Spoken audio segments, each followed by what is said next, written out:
مسلمان ہونے کی حیثیت سے ہمارا یہ عقیدہ ہے کہ یہ دنیا عارضی ہے اور اس میں موجود ہر چیز نے ایک دن فنا ہو جانا ہے۔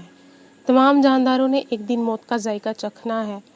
جب جاندار دوبارہ زندہ کیے جائیں گے تو دو طرح کا صلہ ان کا انتظار کر رہا ہوگا۔ گنہگاروں کا صلہ جہنم ہوگی، جبکہ دوسری طرف نیکوکاروں کا صلہ جنت ہوگی۔ دین اسلام کی تعلیمات میں قرآن پاک اور احادیث میں کئی جگہوں پر جنت کا ذکر آتا ہے، جس سے ہمیں اندازہ ہوتا ہے کہ جنت کیسی ہوگی۔ لیکن اگر آپ آخرت کی جنت سے پہلے اس دنیا کی جنت کا نظارہ دیکھ لیں تو آپ کو کیسا محسوس ہوگا؟ ہماری روئے زمین پر ایک جگہ ایسی بھی ہے جو کبھی جنت کا ٹکڑا ہوا کرتی تھی، لیکن یہاں آپ سوچیں گے کہ زمین پر وہ جنت کہاں سے آئی اور کس نے بنائی؟ تو آئیے جانتے ہیں یہ جنت کہاں سے آئی تھی اور کس نے بنوائی تھی۔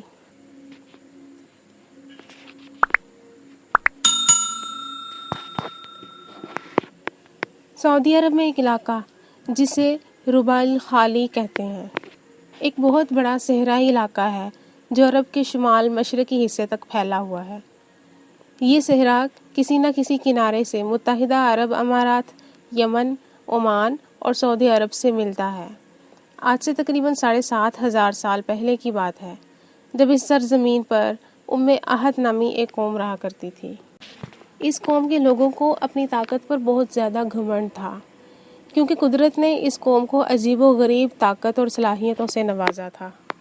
یہ لوگ اس قدر طاقتور تھے کہ عام انسانوں کی ایک پوری فوج جتنا وزن اٹھاتی ہے، اس قوم کا ایک فرد اکیلا اتنا وزن اٹھا سکتا تھا۔ ان کی عمریں تقریباً 800 سے 900 سال تک طویل ہوا کرتی تھی، اور ان کی عمر کے حساب سے ان کا قد بڑھتا چلا جاتا تھا اور ان کی جسمانی مضبوطی میں بھی اضافہ ہوتا چلا جاتا تھا۔ کوئی جسمانی کمزوری یا بیماری ان کے پاس بھی نہیں بھٹکتی تھی۔ قدرت نے ان کو بے شمار طاقتوں سے نوازا تھا، لیکن اس کے باوجود یہ لوگ بت پرست اور مشرک تھے۔ اس قوم کا حکمران شداد نامی ایک کافر تھا۔ اس قوم کا حکمران اور رعایا دونوں اپنی جسمانی طاقت کی وجہ سے گھمنڈ اور غرور کی انتہا کو پہنچ چکے تھے۔ ان لوگوں کا گھمنڈ اس قدر بڑھ چکا تھا کہ حضرت ہود علیہ السلام نے جب انہیں اسلام کی دعوت دی تو حکمران اور رعایا دونوں نے صاف انکار کر دیا۔ ان کو اللہ تعالیٰ نے جسمانی طاقت کے ساتھ ساتھ بے شمار دولت سے بھی نوازا تھا، جسے وہ اگر ساری عمر بھی فارغ بیٹھ کر کھاتے تو کبھی ختم نہ ہوتی۔ بس اسی طاقت اور دولت کے غرور میں اس قوم کے حکمران نے اپنی ایک علیحدہ جنت بنانے کا فیصلہ کیا۔ چونکہ حضرت ہود علیہ السلام سے انہوں نے جنت کے بارے میں پہلے ہی باتیں سن رکھی تھیں اور ان کو اندازہ تھا کہ جنت کیسی ہوگی، اس لیے شداد حکمران نے اپنی قوم میں سے کچھ ایسے لوگوں کو چنا جو جنت کے تعمیری کام کا بیڑا بخوبی اٹھا سکتے تھے۔ اس کے ساتھ ساتھ بادشاہ نے تمام کاریگروں کو جنت کے ڈیزائن کے لیے مکمل تفصیلی ہدایات بھی فراہم کی۔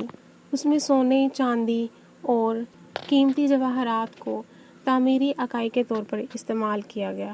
اس کے علاوہ اس جنت میں دودھ، شہد اور شراب کی نہریں بھی بنائی گئیں۔ کافی لمبے عرصے تک جنت کی تعمیر کا یہ سلسلہ جاری رہا، لیکن جیسے ہی اس کی تعمیر مکمل ہوئی تو شداد حکمران اپنی جنت کا نظارہ کرنے کے لیے یہاں پہنچا، لیکن اس سے پہلے کہ وہ اپنی جنت کا نظارہ کر سکتا، اس پر اللہ کا عذاب نازل ہو گیا، اور جنت تیار ہوتے ہی اللہ کے عذاب سے شداد اور اس کی قوم نیست و نابود ہو گئی۔ جب اس جنت پر سورج کی روشنی پڑتی تھی تو اس کے جواہرات پر سورج کی روشنی پڑنے سے انتہائی تیز چمک پیدا ہوتی تھی، اور اس کی چمک سے آس پاس کا پورا علاقہ جگمگا اٹھتا تھا۔ اس دنیاوی جنت کے ہر محل میں تقریباً 1000 سندر اور قیمتی جواہرات سے بھرے ہوئے ستون بنائے گئے تھے، اور اس جنت کی ہر اینٹ سونے، چاندی اور قیمتی جواہرات سے بنی گئی تھی۔